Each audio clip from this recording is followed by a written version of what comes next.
निर्गुणाय गुणात्मने समस्त जगदाधार मूर्तये ब्रह्मणे नमः। आवाज़ आ जाएगी। आप सभी लोगों को आज की कक्षा में स्वागत है। आज का कक्षा जो है वो पिछले कक्षाओं के आगे हम लोग लेंगे। एक तो उदयांतर साधन हम लोगों को पढ़ना है और उदयांतर साधन संस्कार करना है।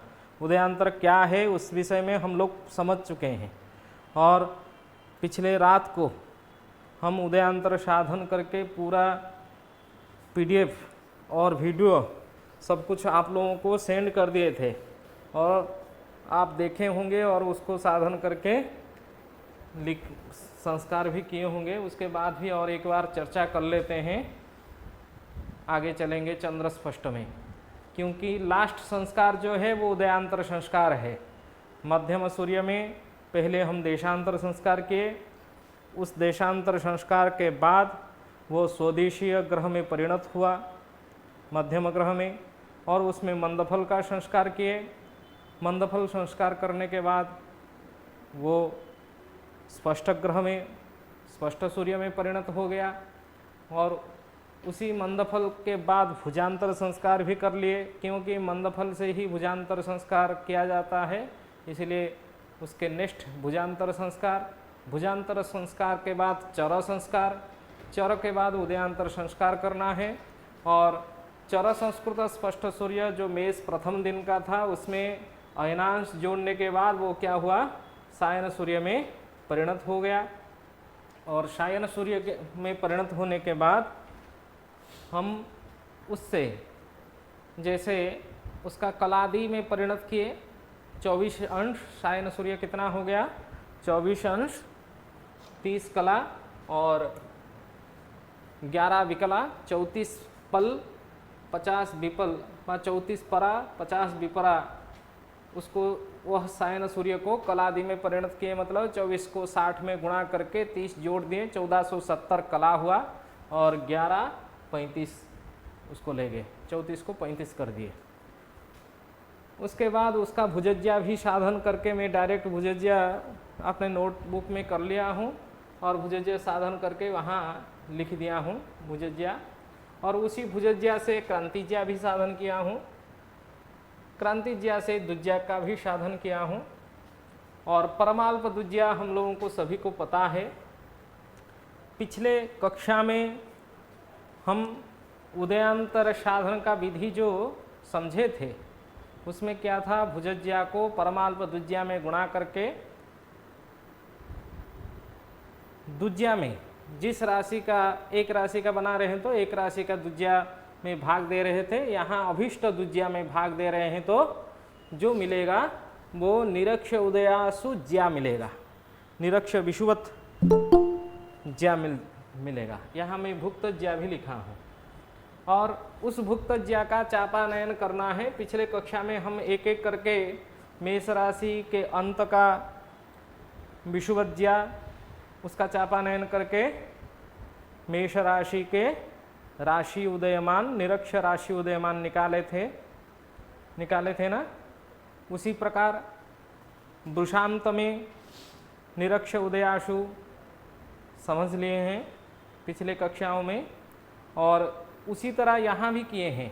देखिए भुजज्या कितना निकला है, 1424 कला 30 विकला 33 प्रतिविकला। भुजज्या साधन करने की विधि सब लोगों को पता है और बार बार समझाने की जरूरत नहीं है। और दुज्या कैसे निकालते हैं, त्रिज्या वर्ग से क्रांतिज्या वर्ग को घटा के वर्गमूल लेके दुज्या हम निकालते हैं। दुज्या साधन विधि सभी लोगों को पता है पहले से, ठीक है। इसीलिए यहाँ मैं PDF फाइल में बना दिया हूँ साधन करके, और आप लोगों के पास हाइपर साइंटिफिक कैलकुलेटर भी होगा। उस कैलकुलेटर के उपयोग से आप लोग क्या कर सकते हैं, ये संपूर्ण भुजज्या का साधन और दुज्या का साधन अभीष्ट दुज्या का साधन कर सकते हैं। करके परमाल्प दुज्या में गुणा करना है और उस अभीष्ट दुज्या में भाग देना है। भाग देने से भुक्तज्या प्राप्त होगा और उसी भुक्त ज्या का हम क्या किए, चापानयन। चापानयन विधि कल समझाया था, दो प्रकार, दो मेषांत का और वृषांत का चापानयन विधि हम समझा दिए थे। उसी में चापानयन विधि में किसी को कोई डाउट नहीं होगा। यहाँ भी चापानयन करके आंसर लिख दिया हूँ। आपको यदि कोई संशय हो तभी पूछे, नहीं तो आगे हम चलते हैं। चापानयन में किसी को कोई संदेह नहीं है ना? गुरुजी मिथुनांत का नहीं है। मिथुनांत का, मिथुनांत का तो हम लोगों को बनाने की उतना ज़रूरत नहीं है, क्योंकि मिथुनांत में क्या है, भुजज्या जो है, मिथुनांत मतलब परम क्रांति का दिन 34, और त्रिज्या, त्रिज्या मतलब 3438। हाँ, वहाँ क्या होगा, 3438 होगा भुजज्या, और उसको परमाल्प दुज्या मतलब 3153, और उस समय दुज्या भी होगा 3153। कल भी यही बात समझाया था। ये दोनों 3153 3153 कट जाएगा तो वहाँ क्या होगा, जो विषुवज्या प्राप्त होगा वो 3438 कला प्राप्त होगा ना। और उसका आप चापानयन करेंगे तो आपको कितना मिलेगा ना, 5400 मिलेगा। ये समझ चुके हैं कल की कक्षा में। और चापा साधन करेंगे तो 5400 ही प्राप्त होगा। और 5403 राशि का जो कलात्मक मान है वो एक राशि का 1800 है। 1800 को 3 में गुणा करेंगे तो वो 5400 ही होगा, 5400 होगा। और यही विषुवज्या होगा तो उसका उदयांतर जो प्राप्त होगा, उदयांतर कितना प्राप्त होगा, 0 होगा। वहाँ सारणी में भी दिया गया है। हाँ, हम लोग सारणी में बना के लिखे हैं। मिथुनांत बिंदु में साधन करने की उतना ज़रूरत क्या है, आप लोग थोड़ा दिमाग लगाइए, उसमें समझ में आ जाएगा। अभिष्ट विषुवज्या से चापानयन करते हैं तो क्या प्राप्त होता है हमको, अभिष्ट निरक्ष उदयासु प्राप्त होता है। निरक्षोदयासु,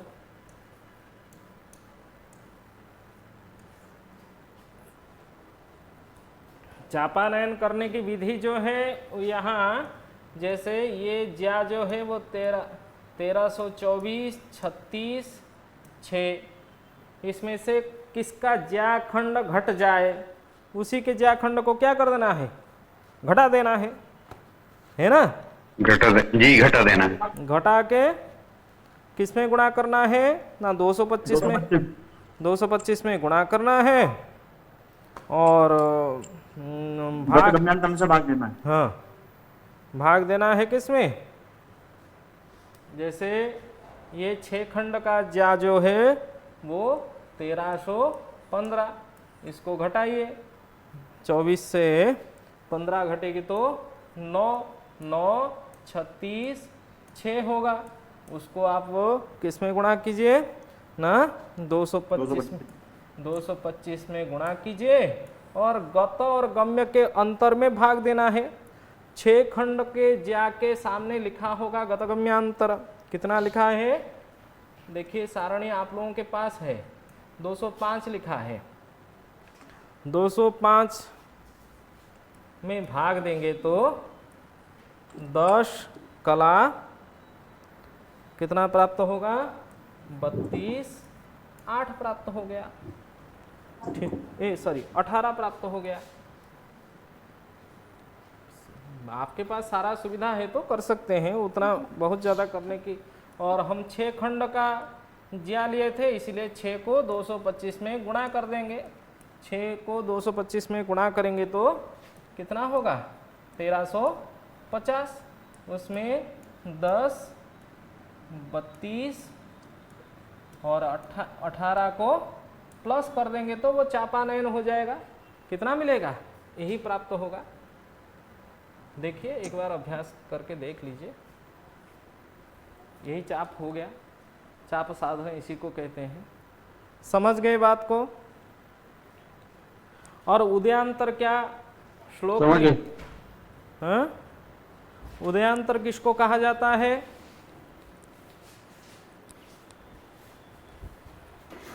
गुरुजी उदयांतर आपने बताया था भुजान मध्यम से और विश्रांत से श्रावण। और अंतरम। भुजान, एक तो दो परिभाषाएं दी थी आपने, हाँ ठीक एक भुजांश और विश्वांश का अंतर उदयांतर होता है, ठीक है ठीक है और ठीक है। एक होता है मध्यम श्रावण। स्फुट सावन का स्फुट सावनो उदय और मध्यम सावनो उदय, दोनों का अंतर को हाँ, उदयांतर कहा मैंने जाता है। First foot. जी जी। ठीक ठीक है, माइक ऑफ कर लो, ऑफ कर लो। ठीक है, अभी ये जो है 1470 1135 ये क्या है ना? भुजांश है, भुजांश है ना? भुजांश को कलात्मक में बना दिए हैं हम लोग, भुजकला हो गया। जो सायन सूर्य हम लोगों को प्राप्त हुआ था 24 अंश अयनांश जोड़ने के बाद मेष प्रथम दिन के स्पष्ट सूर्य में हम लोग अयनांश जब जोड़ दिए तब वो सायन सूर्य हो गया था, और उसको कलात्मक में बदल दिए तो 1470 1135 हो गया। ये क्या हो गया? सायन सूर्य का भुजकला हो गया। भुजांश से हम क्या कलात्मक बना दिए, मतलब भुजकला में परिणत हो गया। और यहाँ विषुवत ज्या से चापानयन करके, विषुवत ज्या से, ये विषुवत ज्या है, विषुवत ज्या निकालने के बाद उसका क्या किए? चाप साधन किए। चाप साधन करने के बाद 1360 32 और 18 ये निरक्ष उदय आंसू हो गया। मतलब निरक्ष उदय मतलब नाड़ी वृत्तीय है ना, जो विषुवांश से हम लोगों को प्राप्त हुआ। क्योंकि भुजांश और विषुवांश ये दोनों का अंतर क्या है? उदयांतर है ना। नाड़ी वृत्तीय मतलब निरक्ष देशीय उदय, राशि का उदयमान जितना मिला है वो कितना है ना? 1360 32 18। और क्रांति वृत्तीय कलात्मक मान कितना मिला है ना? 1470 1135। ये भुजकला है, वो निरक्ष उदयासु है। 1360 क्या है? निरक्ष उदयासु है। समझ गए बात को? समझ गए ना? ये क्या है? 1360 क्या है? निरक्ष उदयासु मतलब विषुवत वृत्तीय मान है। हम विषुवत वृत्तीय मतलब विषुवांश से मिला हुआ मान, हम लोग उदयांतर उसको कहते हैं। भुजांश और विषुवांश उन दोनों के अंतर को, भुजांश विषुवांशयो हो अंतरम उदयांतरम। तो निरक्ष दिवसीय उदयासु प्राप्त हुआ, मतलब ये तो डिग्री अक्षांश का उदयास्तर। हाँ, ये निरक्ष देशीय मतलब विषुवत वृत्तीय है ना।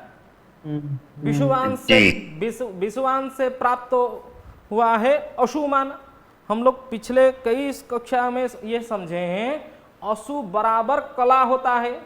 एक वृत्त में 21,60,600 कला हो है, और कला का मान एक वृत्त में जितना भचक्रम भ्रमणम एवं नक्षत्र दिनम उच्यते। 60 घटी एक नक्षत्र दिन है, और उसको 60 में गुणा करते हैं तो वह कितना होता है ना? 3600 पल में बदल जाता है। और एक पल में 6 प्राण है, प्राण मतलब असु है। 3600 को 6 में गुणा करेंगे तो कितना होगा? 21,600 प्राण है। मतलब यह हुआ, बार बार यही बात हम कई कक्षा में समझा चुके हैं। 21,600 कला बराबर 21,600 प्राण। तो कला को, ये भुज कला है, कला को प्राण में हम घटा सकते हैं, उसमें कोई अंतर नहीं होगा, कोई समस्या नहीं होगा। इसीलिए भुज कला से निरक्ष उदयासु को घटाएंगे तो हम लोगों को उदयांतर प्राप्त होगा, होगा ना? जी गुरु जी। हाँ, इसी प्रकार हमारे सामंत चंद्रशेखर जी ने पूरा सारणी में गुरु जी इसकी रिकॉर्डिंग चल रही होगी। हाँ, रिकॉर्डिंग चल रही है, तुम बंद करो माइक। ये निरक्ष उदयांतर प्राण प्रतिखंड का दिया है 225 कला का। जैसे पिछले कक्षा में हम समझाए थे 200 प्रथम खंड मतलब 225 कला, 225 में से इसको निरक्ष उदय प्राण को घटा देंगे तो 1833 क्या हो जाएगा, उदयांतर प्राण होगा। उसी प्रकार 225 को 2 में गुणा करेंगे तो 450। द्वितीय खंड का मान कितना है, 450 कला है, भुज कला कितना हो गया 450। 450 में से 413 16 को घटाएंगे तो कितना होगा 36 34, ये उदयांतर प्राण होगा, ये 44। उसी प्रकार 225 को 3 में गुणा करेंगे तो कितना होगा 675 होगा। तृतीय भुजखंड का कलात्मक भुज कला का मान कितना है 675, और 675 को ये निरक्ष उदय प्राण में घटा देंगे तो प्राण जो है अशुभ ही है, कोई केवल नामांतर है, इसलिए कंफ्यूज नहीं होना है। 675 में से निरक्ष उदय प्राण को घटा देते हैं तो 54 29 उदयांतर प्राण है। ये प्रति खंड के हिसाब से क्या किए हैं, उदयांतर प्राण बना के सारणी में दिए हैं। ये तो पिछले कक्षा में हम समझाए थे, आप लोगों को क्लियर होगा, इस विषय में कोई कंफ्यूज नहीं है, नहीं है ना? नहीं, ठीक है गुरु। ठीक है, चलिए इसी सारणी से भी हम उदयांतर निकाल सकते हैं, उसमें कोई कंफ्यूज नहीं है। आगे चलते हैं, सारणी से कैसे उदयांतर निकालते हैं। थोड़ा इसको मिटा देता। देखिए सारणी में हमारे पास अविनाश जोड़ने के बाद सायन सूर्य तो प्राप्त है। सायन सूर्य 24 अंश 30 कला 11 विकला 34 परा 50 विपरा। और हम जब भी सारणी का यूज करते हैं उसको 8 में गुणा करते हैं। 8 में क्यों गुणा करते हैं, एक राशि में 8 खंड होते हैं, 8 जाखंड होते हैं। 8 जाखंड होते हैं, इसलिए 8 में गुणा कर देते हैं। 8 में गुणा करके उसको 60 में भाग दे दे करके यहाँ में पूरा खंड बना दिया हूँ। कौन सा खंड मिला है ना, 6 खंड मिला है। तो यहाँ पुरुषोत्तम क्षेत्र का लिखा है, लेकिन ये पुरुषोत्तम क्षेत्र का नहीं होगा, उदयांतर प्राण सार्वभौमिक होता है, ये गलत है। ये पुरुषोत्तम क्षेत्र क्या होता है गुरु जी? मतलब श्री क्षेत्र जगन्नाथपुरी। अच्छा, ठीक है। 6 खंड का उदय प्राण जो है वो सारणी से कितना संग्रह किया गया है, 101 प्राण 35 विप्राण। और 7वां खंड का उदयांतर प्राण कितना है, 113 54। इन दोनों का अंतर कर दिया तो कितना मिला, 12 19। ठीक है। और यहाँ 6 खंड का मान तो हमारे पास प्राप्त है, लेकिन 16 1 32 40 इनका मान हम लोगों को निकालना है। तो ये त्रैराशिक अनुपात होगा। मैं 16 1 33 ले गया हूँ। 16 1 33 को क्या किया हूँ, 12 19 जो अंतर मिला था, 2 खंड का अंतर, दो खंड के उदयांतर का जो अंतर मिला था उसमें गुणा किया और भाग किस में दिया, 30 में भाग दे दिया। तो शेष उदयांतर प्राण हो गया। समझ में आ रहा होगा जी गुरु जी। तो शेष उदयांतर प्राण आप साइंटिफिक कैलकुलेटर में इसको करके भी देख सकते हैं। जो शेष उदयांतर प्राण प्राप्त हुआ उसको 6 खंड के उदय प्राण में, 6 खंड के उदय प्राण कितना है, 101 प्राण 35 विप्राण। उसमें क्या किए, हम जोड़ दिए 6 34 46 को। जो उदयांतर प्राण हो गया उसको जोड़ दिए, जोड़ देने से आपको क्या प्राप्त हो जाएगा, अभिष्ट उदयांतर प्राण प्राप्त होगा। यहाँ एक लक्ष्य कीजिए, ये अभिष्ट उदयांतर प्राण 109, 39, 70 मिला था, लेकिन सारणी से हम लोग बनाए तो अभिष्ट उदयांतर प्राण कितना मिला है, 108, 9, 46 है। इन दोनों में थोड़ा सा कुछ अंतर आ रहा है सारणी में, और हम जो ज्या निकाल के दुज्या से त्रैरासिक अनुपात के द्वारा भुजज्या को परमाल्प दुज्या में गुणा करके अभिष्ट दुज्या में भाग दे करके उसका चापानयन करके जो मान निकाले थे और भुजकला से उसको घटाए थे, उस उदयांतर में कुछ सामान्य विकलात्मक में कुछ फर्क है, वो चलता है, उसमें कोई समस्या नहीं होगा, उतना बहुत समस्या नहीं है। देखिए आगे, अभी हम लोगों के पास दो प्रकार की विधि हो गया, एक सारणिका विधि और एक शास्त्रीय विधि। दोनों विधि समझ में सब लोगों को आ रहा होगा। और जो प्राण है उसको पलात्मक में बदलने के लिए हम किस में भाग देंगे, 6 से भाग देंगे। तो 6 से भाग देंगे तो यहाँ क्या होगा, उदय पल में बदल जाएगा, 18 पल 2 विपल हो जाएगी। क्योंकि 6 में क्यों भाग देते हैं, क्योंकि एक पल में 6 प्राण होते हैं, इसीलिए 6 प्राण होते हैं। हाँ, एक पल में 6 प्राण होते हैं, इसीलिए 6 में भाग दिया जाता है। ये तो सब लोग सूर्य सिद्धांत शिरोमणि में सभी ग्रंथ में ये पठित है, हम लोग जानते हैं ये बात। अभी त्रैरासिक अनुपात यहाँ भी एक है अभिष्ट उदयांतर निकालने के लिए, और शास्त्रीय विधि में भी एक है, दोनों को थोड़ा समझ लेते हैं।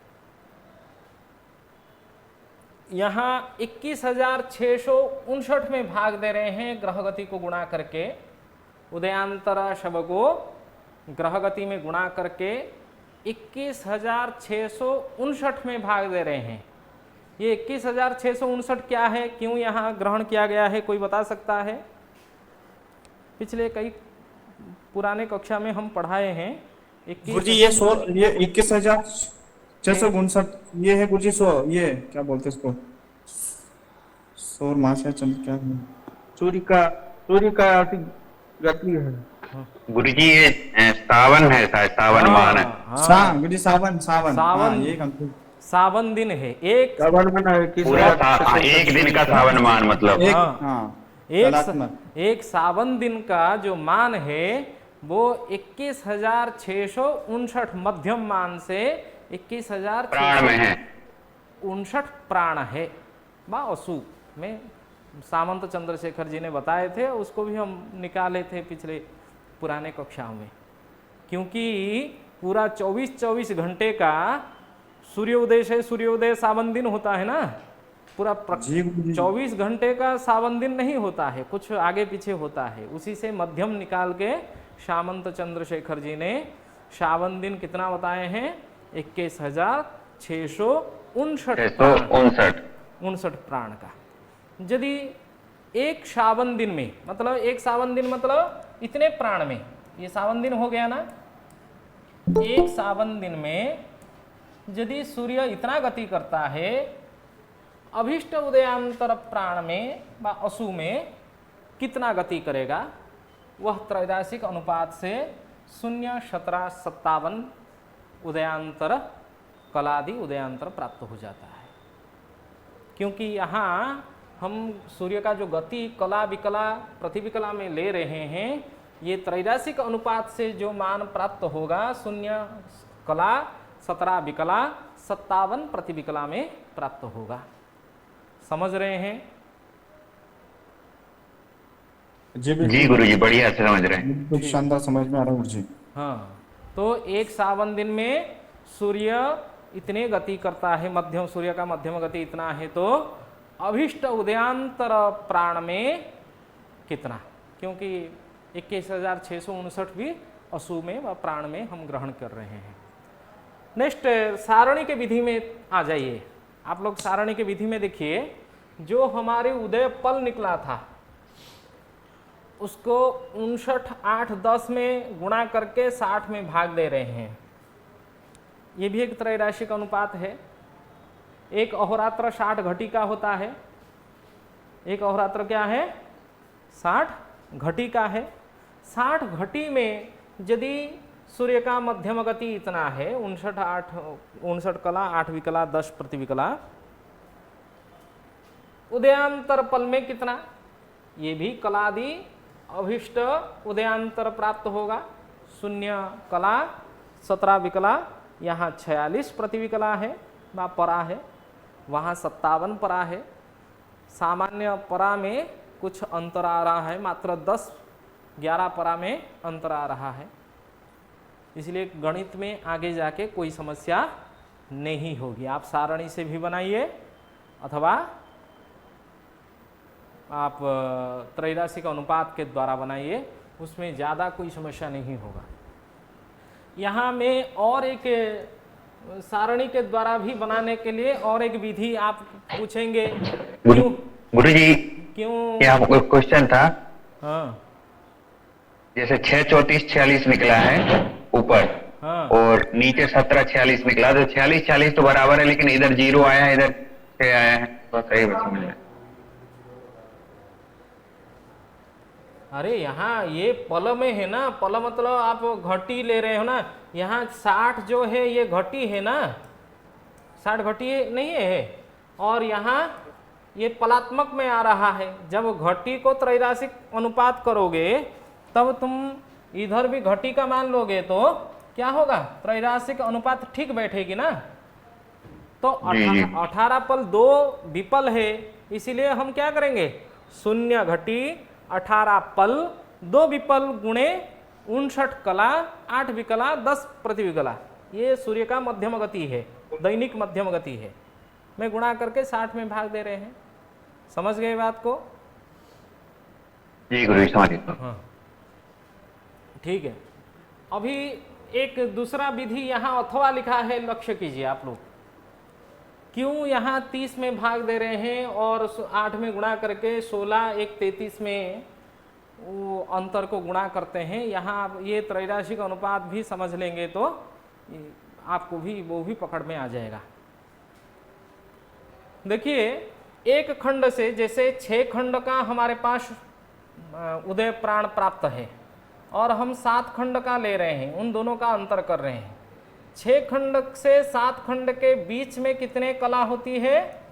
225 कला है, क्योंकि एक खंड का मान जो है वो 225 कला है। इसलिए 225 में से ही त्रैराशिक अनुपात ये किया गया है ना। जो 1470 को ये सूर्य का सायन सूर्य का कलादि मान है, उसको आप 225 में जब भाग दे रहे हैं तो भागफल आपको कितना प्राप्त होगा ना? 6 प्राप्त होगा। और शेष कितना बचेगा? 120, 11, 35। ठीक है, शेष कितना बचेगा? 120 कला 11 विकला 35 प्रतिविकला। और यही अंतर में ये जो अंतर मिला है दोनों 6 और 7वां खंड का उदय प्राण का जो अंतर है, उसमें ये जो शेष कला है, शेष कला को, ये शेष कला है ना, शेष कला को उदयांतर में गुणा करके 225 में भाग देंगे तो यह मान भी 6, 34, 46 होगा। ये जो उदयांतर है ये दोनों का मान एक जैसा होगा। इसलिए यह त्रैराशिक अनुपात सरल करने के लिए ये हमेशा क्या करते हैं? 8 में सामंत चंद्रशेखर जी ने अपने ग्रंथ में लिखे हैं, 8 में गुणा कर दो, गुणा करके खंड बना लो और खंड बना के जितना अंतर आ रहा है, सभी सारणी में यही विधि अपनाते हैं। आप मंदफल की सारणी हो, किसी भी सारणी में यही विधि वो अपनाते हैं। इसीलिए ठीक है, तो अंतर में गुणा करके 30 में भाग देने से आपको यहाँ उदयांतर प्राण मिला और उसको नेक्स्ट ग्रहगति में गुणा करना है। उदयांतर प्राण को जोड़ दिए 6 खंड के उदयांतर प्राण में, उदय प्राण में, हाँ, और 108 कितना आया 108 9 46। प्राण को पल में बदलने के लिए क्या किए 6 में भाग दे दिए, तो हमको क्या प्राप्त हुआ उदय पल प्राप्त हुआ। और उसी उदय पल को ग्रह गति में गुणा करके 60 में भाग दे दिए। याद रखना है उदय पल को ग्रहमति गति में गुणा करके 60 में भाग दिए तो क्या हो गया उदयांतर मान आ गया, कलादि उदयांतर मान आ गया। तो हम लोगों को सबसे सरल क्या होगा, कौन सा विधि सरल होगा? त्रैराशिक सारणी से बनाने से सरल सरल होगा, होगा पूरी सारणी वाला। क्योंकि सारणी में जल्दी हो जाएगा। नहीं उसमें कुछ भी देखना नहीं है, पहले से है चीजें वो सारणी में लिखी हुई हैं, उनको देखकर अनुपात कर लेना है। जय गुरु जी। इसीलिए हम लोग क्या करेंगे, हमेशा सारणी हमारे पास उपलब्ध होगा। बहुत ज़्यादा त्रैराशिक अनुपात करने की जरूरत नहीं है। गुरुजी हाँ ये जो जैसे भाग 30 से भाग दिया तो मतलब इसका यही है कि 30 अंश में इतने उदय प्राणांतर तो 16 अंश में कितने है ना, हाँ वही हाँ, है ना ये। हाँ हाँ हाँ हाँ ठीक है। और ठीक है, एक क्वेश्चन मेरा और है गुरुजी, इतने दिन से जैसे हम सारणी के माध्यम से कर रहे हैं या फिर चापानयन और ज्यामिति के क्वेश्चन से सभी को सोल्व कर रहे हैं, साथ के साथ में आजकल ट्रिग्नोमेट्री भी है हमारे पास, sine inverse, sine theta etcetera. तो हाँ। कौन सा सही रहेगा, मतलब मान किसका सही हम मान के चले जब हम कैलकुलेशन की करेक्शन पे बात करते हैं, तो वो चीज एक बात देखिए आपको क्या मत है गुरुजी? आप क्या है कि हमारे जो पारंपरिक ज्या साधन का मान है, ज्यामान और त्रिकोणमिट्री से आप यदि ज्ञान निकालेंगे उसमें माने विकला में जरूर अंतर होगा, उसमें कोई संदेह नहीं है। क्योंकि आधुनिक जो हाइपर साइंटिफिक कैलकुलेटर हो, वो आधुनिक गणित परंपरा हो, जो ज्या का मान ग्रहण किए हैं और पारंपरिक ज्या के मान में अंतर है। इसलिए हमारे विधि और उनके विधि को आप एक जैसा मिलाएंगे तो वो नहीं संभव, असंभव है ना। इसीलिए हम लोग क्या करेंगे, अपने शास्त्रीय विधि से सारा जब गणित कर रहे हैं, एक तो पूरा ग्रह का गति शास्त्रीय विधि से ले रहे हैं और अविनाश भी शास्त्रीय विधि से ले रहे हैं। इसीलिए बार बार मैं क्या कह रहा हूँ, आप सारणी से बना दीजिए, आपको बहुत ज़्यादा कंफ्यूज नहीं होगा। जहाँ सारणी में डाउट होगा आप क्या करेंगे, उसका माने क्रॉस चेक करने के लिए आप लोग शास्त्रीय जो ज्या साधन के द्वारा भी निकाल सकते हैं। इसलिए मैं दोनों तरीका आप लोगों को बता रहा हूँ, कोई भी संदेह नहीं हो। और जितना आप लोगों को प्रैक्टिस हो जाएगा, सारणी में भी संशोधन आप लोग कर लेंगे, एक बार सारणी शुद्ध बन जाए, बार बार आप लोगों को बहुत मेहनत करने के लिए नहीं पड़ेगी। क्योंकि जब हम लोग पंचांग बनाते हैं, सारा साल भर का गणित हम लोगों को करना पड़ता है, और जितने जल्दी से जल्दी गणित हो जाए और सरल हो जाए, सहज हो जाए, उतना हम लोगों के लिए क्या होगा, सुविधा होगा। हम लोग यदि एक एक करके सारे गणित को हर प्रत्येक दिन का हर गण साधन करेंगे, तभी समस्या नहीं होगी हमारे लिए। कहीं भी जोड़ घटाने में कहीं गलती हो सकता है ना। हाँ जी। हाँ गुरुजी अपन चर सारणी, वेदांतर सारणी, दशम लग्न सारणी सब बनाएंगे ना गुरुजी? हाँ, जितना हम अभी, हाँ चर सारणी के बात में कहूँ तो अभी तो पुरुषोत्तम क्षेत्र की चर सारणी हम बना के दे दिए। लेकिन आप अभीष्ट स्थान में जहाँ बैठे हैं, उस स्थान का चर सारणी बनाने के काम किसका है? आप लोगों का है। आप लोग माने अपना अपना स्थान का चर बनाइए। चर सारणी बनाने की विधि तो बता दिया आपको, यदि उसमें बना के भेजिए, उसमें कोई संदेह हो तो उसके बाद उसको क्रॉस चेक किया जा सकता है। और मैं माने साइंटिफिक कैलकुलेटर से कैसे चर निकालना है वो विधि बता दिया हूँ, इसीलिए वो सरल है। आप केवल अक्षांश डालते जाइए और एक तरफ सूर्य स्पष्ट लिख लीजिए, सूर्य स्पष्ट से क्रांति बना दीजिए। जिसमें साइंटिफिक माने साइन थीटा कॉस थीटा का जरूरत पड़ेगा, वह उसमें वही विधि में बताऊंगा और उसमें आप लोग उसी को यूज कीजिए। और आप लोगों के लिए एक शुभ खबर भी है, हमारे यहाँ एक पंचांग का वर्कशॉप अभी अक्टूबर महीना के लास्ट में शुरू होगा, 7 दिन का। उसमें एक्सेल सीट में माने ऑफ कर दो, एक्सेल सीट के द्वारा